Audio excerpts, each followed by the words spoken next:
In the medieval world, survival was never guaranteed. Villagers lived simple lives, yet every day brought new dangers, from the struggle for food to the lurking threats of wild forests. This is the untold story of survival, hardship, and resilience in medieval village life. Life in the medieval village was not marked by comfort or luxury, but by a relentless rhythm of work, necessity, and endurance.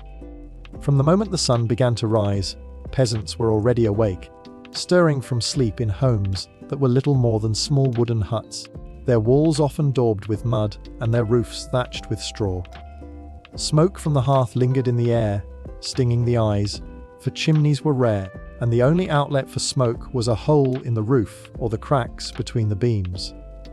Families often lived with their animals inside the same dwelling, not for convenience but for survival, as the body heat of goats, sheep, or a cow could mean the difference between freezing through a bitter winter's night and keeping just warm enough to endure until morning.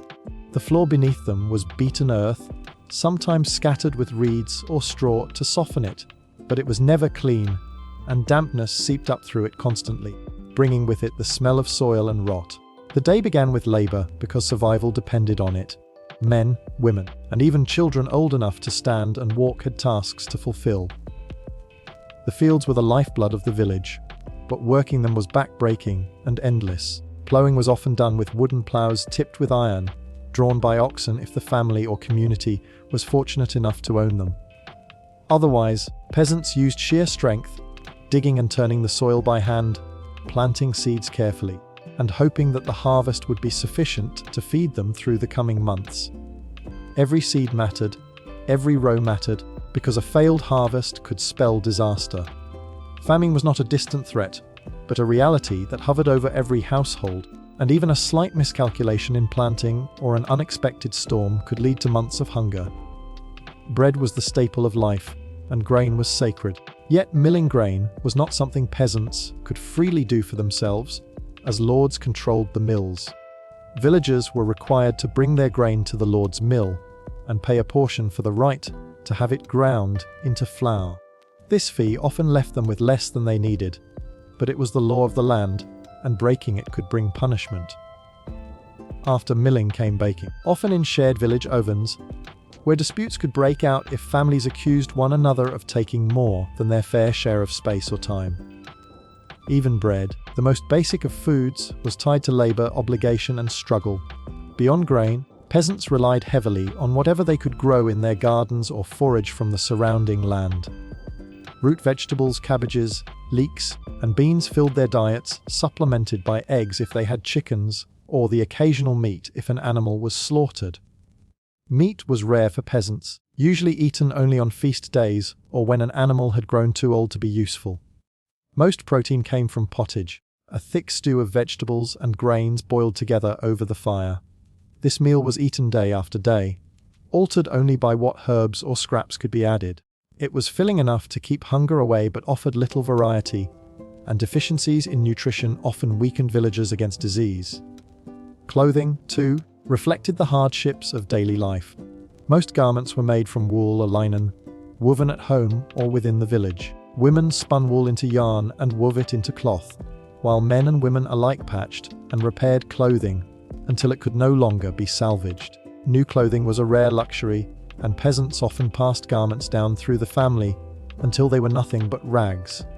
In winter, when snow lay heavy and winds cut across the open fields, villagers wrapped themselves in whatever they had, but cold still crept into their bones.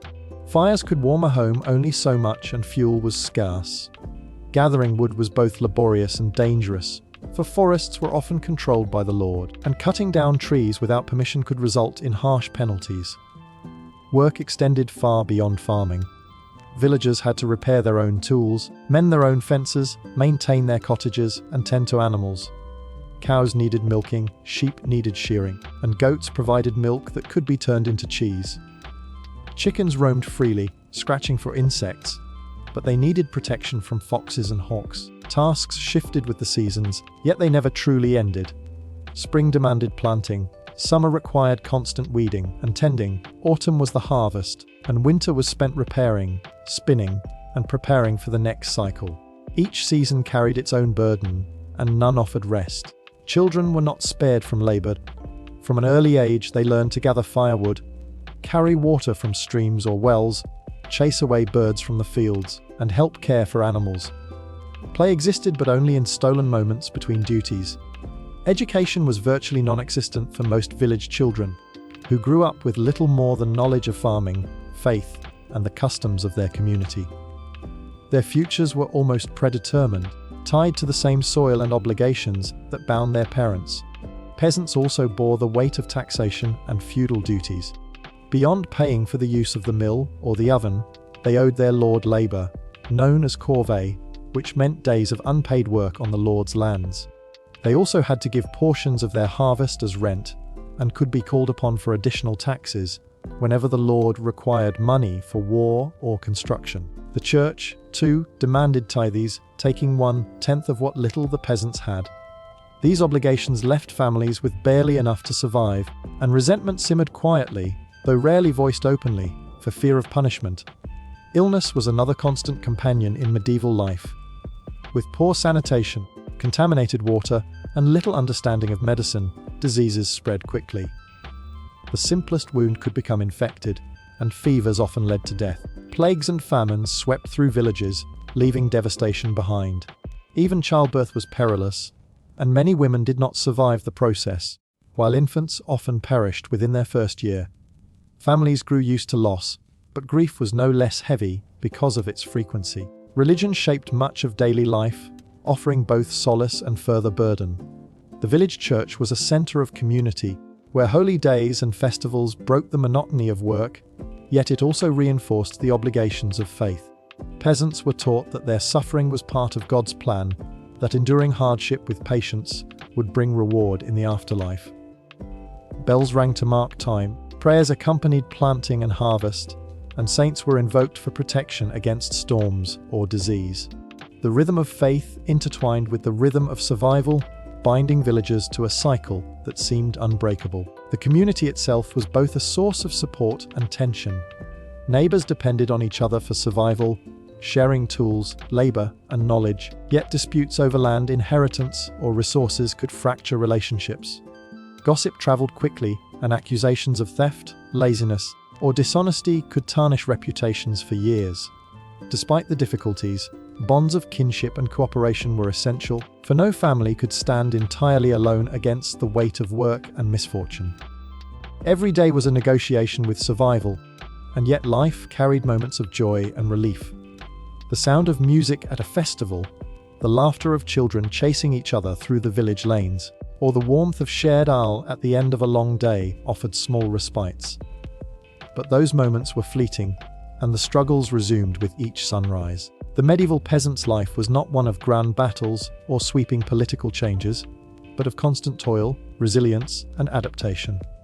To live was to work, and to work was to endure. The medieval village often stood at the edge of dense forests that stretched endlessly into the horizon, dark and imposing, their tall canopies shutting out much of the daylight. For villagers, these forests were both a source of life and a constant reminder of lurking dangers. They provided timber for building, firewood for warmth, berries and herbs for food and medicine, and game for those desperate or daring enough to hunt. Yet with every step taken beneath the shadowy branches, there was the risk of never returning, for wild animals and hidden perils made the forest a place of unease. Wolves were among the most feared predators of the medieval world. Packs moved silently, and though they rarely attacked groups of adults, they posed a serious threat to livestock. A single night raid by wolves could wipe out a family's flock of sheep or a herd of goats, undoing months of work and leaving villagers facing hunger. The eerie sound of a wolf's howl across the night air chilled peasants to the bone, reminding them of how fragile their safety truly was. Villagers sometimes built makeshift defenses, keeping their animals in pens near their cottages or lighting fires at night to deter predators. But these measures were not always effective. Wolves, hungry and relentless during harsh winters, could grow bolder, creeping closer to the village itself, and stories circulated of lone travelers dragged into the woods, their remains never found. Bears, too, haunted the forests. Enormous and powerful, they could easily overpower a human, and their unpredictable nature made them particularly dangerous. Though bears generally avoided villages, encounters in the woods were not uncommon. Peasants gathering firewood or children sent to forage could stumble upon one, and if startled, the bear would charge.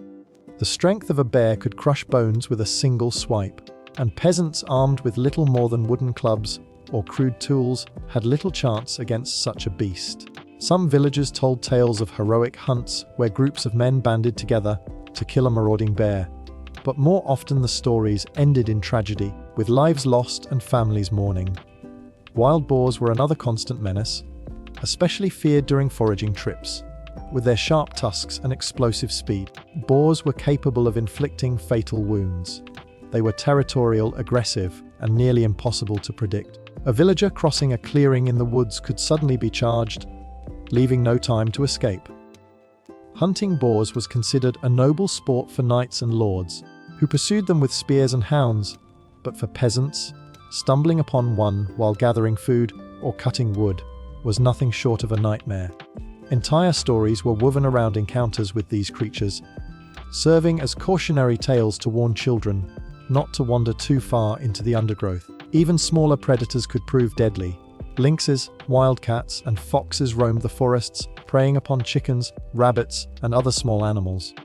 Though less dangerous to people, their impact on a village's food supply could be devastating. Foxes were particularly cunning, able to slip through gaps in fences and steal hens under the cover of night, leaving behind only scattered feathers. The constant battle between villagers and these sly creatures reflected the fragile balance of survival, where losing a few animals could mean the difference between a full stomach and hunger.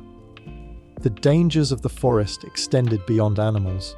Bandits and outlaws often made their homes in the dense woods, lurking along paths used by villagers traveling to markets or neighboring towns. To enter the forest alone was to risk robbery or worse, as desperate men, cast out of society, took what they could from those weaker than themselves. For villagers already living on the edge of survival, being stripped of their goods or coin was catastrophic. Fear of ambush hung heavily over every journey, and peasants often traveled in groups when venturing beyond the safety of their fields. Natural hazards, too, made the forest perilous.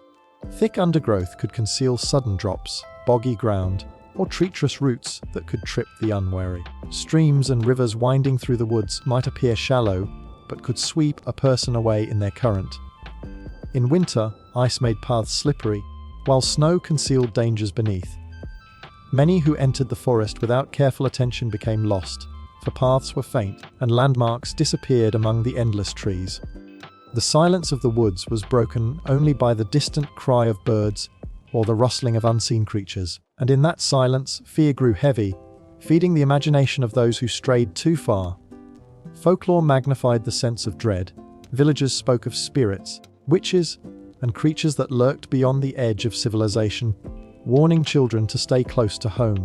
Tales of travelers disappearing or of strange lights flickering between the trees were whispered around fires at night, their purpose both to entertain and to instill caution. While many of these stories were born of superstition, they reflected genuine fears, for the forest was a place beyond control, where the rules of village life did not apply. The need to gather resources forced peasants into these woods regardless of the dangers. Firewood had to be collected regularly. Herbs and berries were essential supplements to diets, and wild honey provided a precious source of sweetness and trade. Men, women, and children all took part in these tasks, venturing cautiously, often carrying sticks or crude tools for defense. They learned to move quietly, to listen for the snap of twigs or the growl of an animal nearby, to recognize tracks in the mud that warned of predators close at hand. Yet even with these skills, chance encounters could not always be avoided. Livestock herding also exposed villagers to the forest's risks. Grazing animals were sometimes led to forest edges where grass grew thick, but shepherds had to remain vigilant. Wolves and other predators were quick to seize opportunities, and young shepherd boys, often no older than 10 or 12, carried the burden of responsibility for their families' livelihoods. These children learned early the sound of danger in the woods. Their ears attuned to every rustle, their eyes scanning the tree line with both fear and determination. The loss of even a single sheep could mean hunger for the entire household, and so their watch was unrelenting. Fire itself was a danger that haunted the forest. A dry summer could turn the undergrowth into tinder, and a stray spark from a villager's torch or a lightning strike from a storm could ignite a blaze. For those living nearby, forest fires were devastating, consuming not only the trees but also threatening to spread to the fields and homes. The smoke choked the air and the heat scorched the earth, leaving behind barren wastelands where once there had been shelter and resources. Recovering from such a disaster could take years, and villagers often prayed fervently during storms for protection against this uncontrollable force. Hunger sometimes pushed peasants into taking great risks in the forest. Hunting was often restricted by law, as game was reserved for the lord of the manor, and poaching was a crime punished severely. Still, desperate men and women would set traps or stalk deer, knowing that being caught could result in fines, imprisonment, or worse. The danger was twofold, for not only could they encounter wild beasts while hunting, but they also faced the wrath of their lord if discovered. This constant tension between need and authority added another layer of peril to the already threatening woods. Travel through the forest was equally fraught. Roads were few and poorly maintained, often little more than dirt tracks that turned to mud in the rain or ruts in the heat. Caravans and travelers moved slowly, vulnerable to ambushes and wild animals alike. Merchants carrying goods might hire guards, but peasants had no such luxury, relying instead on the strength of numbers when moving together. Nightfall was especially feared, for once the sun set, the forest became a realm of darkness, where even the bravest hesitated to tread. Without torches or the moonlight, paths vanished, and every sound became a threat. Despite the dangers, the forest remained an inseparable part of medieval life. It was the boundary between safety and peril, necessity and fear, sustenance and death. Villagers respected it, feared it, and told stories of it, passing down warnings from one generation to the next. For them, the forest was never just a place of trees and animals, but a living presence, unpredictable and untamed, demanding caution and humility from those who entered its depths, despite the harshness of medieval life. What allowed peasants and villagers to endure was not only their labor, but the resilience that was woven into the very fabric of their existence. The spirit of survival was a constant presence, passed from generation to generation, a quiet strength that sustained communities even through hunger, plague, and violence. This resilience was not born of luxury or comfort, but of necessity, because to falter meant not only personal loss, but the suffering of families, neighbors, and the entire village. Every villager carried within them the knowledge that their efforts were part of a greater whole, and that unity was often the only defense against the relentless weight of hardship. Communities learned to adapt to the rhythm of the seasons, which dictated every task, every hope, and every fear. Spring brought planting, and with it the renewal of determination, for the soil was both a promise and a gamble. Villagers toiled in fields that were not their own, yet they did so with the stubborn will to carve sustenance out of the earth. When drought came, they dug deeper, searching for water, rationing what they had, and sharing among themselves when possible. When storms destroyed crops, they salvaged what little remained, stretching it as far as it would go. This ability to bend without breaking, to adjust to the ever-changing demands of nature, was at the heart of their survival. Resilience was seen in the way villagers turned scarcity into resourcefulness. When food was short, they foraged for edible roots, nuts, and berries, supplementing their diets with whatever the forest and fields could offer. They knew the uses of herbs not only for flavor, but for healing, passing this knowledge down through oral tradition. Simple remedies became lifelines in times of sickness, and while they lacked the science to cure many diseases, they developed an instinctive understanding of what could ease pain or strengthen the weak. Old women, often wise in these matters, were invaluable, for their memory preserved centuries of knowledge about which plants could heal wounds, which teas could calm fevers, and which roots could provide strength during famine. Craft and skill also embodied the spirit of survival. Men and women alike became masters of repair, patching and repurposing everything they owned until it could no longer be used. A broken tool was not discarded but mended with iron scraps or wood from the forest.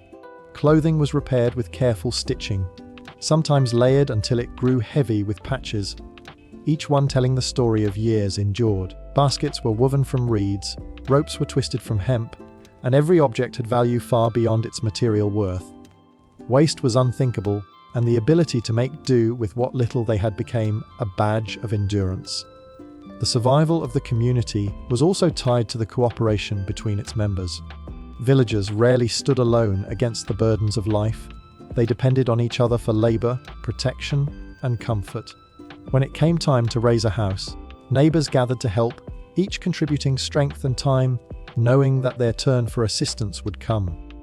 During harvest, families worked side by side, gathering grain not only for themselves, but for the welfare of the village as a whole. When illness struck, neighbors stepped in to care for the sick, sharing food, tending animals, or helping with children. In times of death, the community grieved together, holding vigils and offering what they could to the family left behind. This mutual reliance created bonds that were stronger than blood alone, for survival was a shared endeavor, and trust was its foundation. The resilience of medieval communities was most visible in the face of disaster.